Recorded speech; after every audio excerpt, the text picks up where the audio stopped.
Patrick Verbally is our next speaker. Always Room for More is the title of Patrick's 5 to 7 minute speech tonight. This speech is for an elective project in level 3 entitled Using Descriptive Language in the Engaging Humor Path.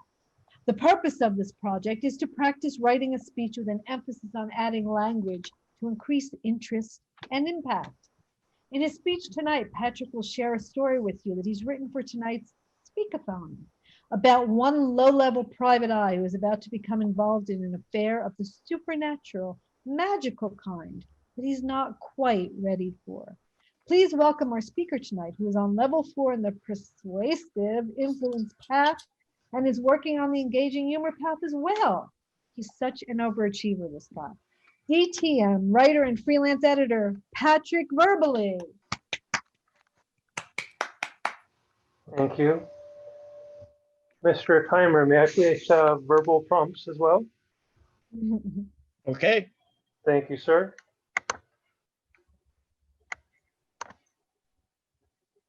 Name, the creep asked, right before I punched him in the gut.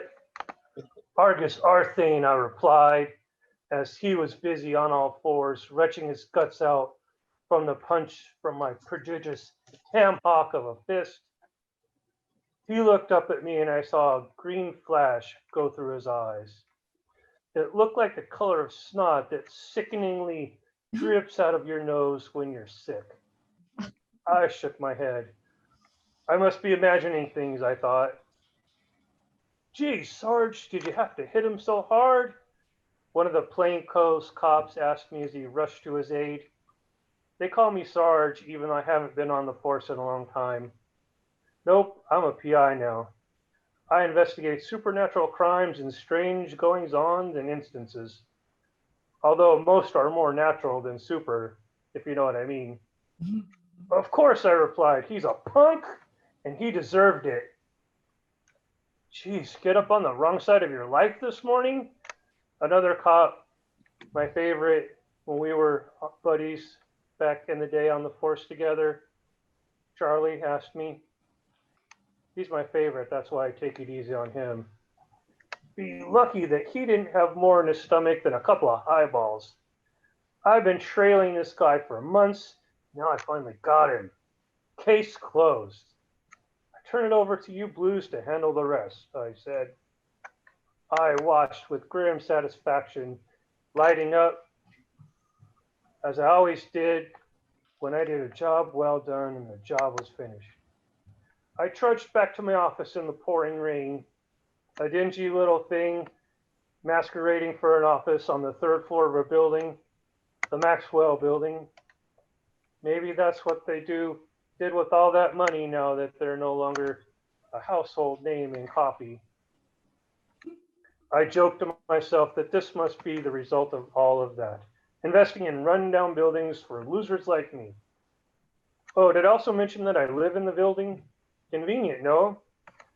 I shake the rain off my raincoat before putting it up on the coat rack. It's always rainy here in Portland.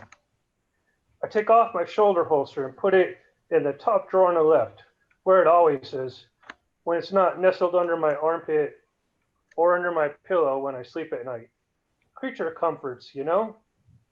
I snap my finger at the picture of my dad, whom I hate, and have a long list of disappointments from him as a father and as a man.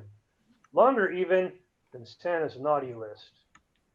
I pop open a bottle of whiskey, the top coming out with a satisfying thung sound. I pour a dram into the glass and look at the amber liquid swirling around in it. I stand up and raise a glass, reminded of a quote from a famous philosopher.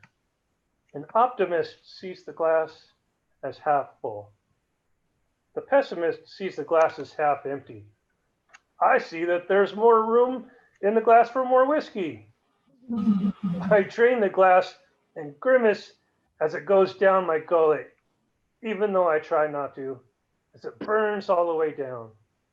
This is what it must be like in hell, I thought, feeling the fiery sensation envelop my gullet. I slam the glass down on the desk just as there's a knock at the door.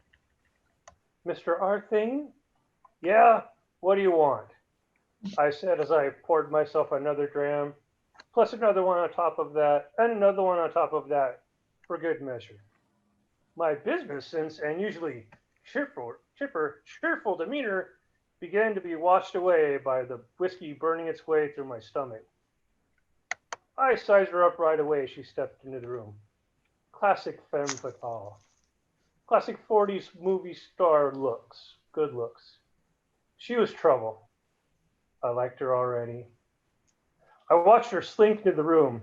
She may have those classic movie star good looks, yet she carried herself with a modern day woman's sensibilities.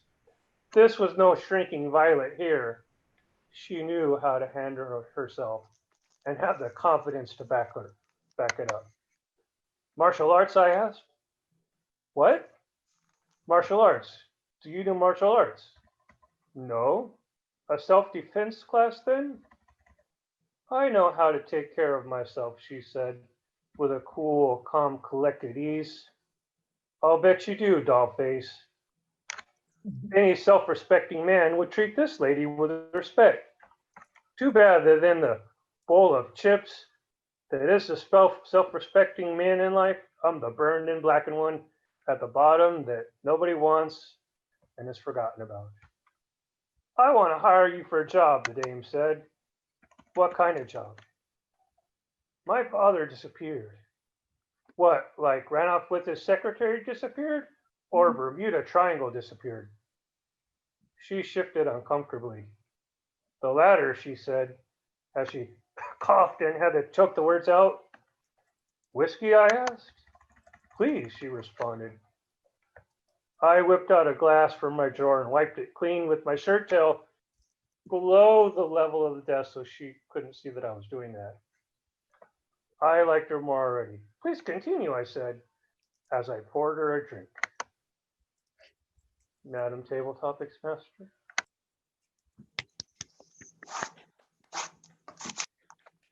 Very noir, Patrick. I've taken some Xanax and I'm back, sisters, for our final speech. Our final speaker for the night is DTN.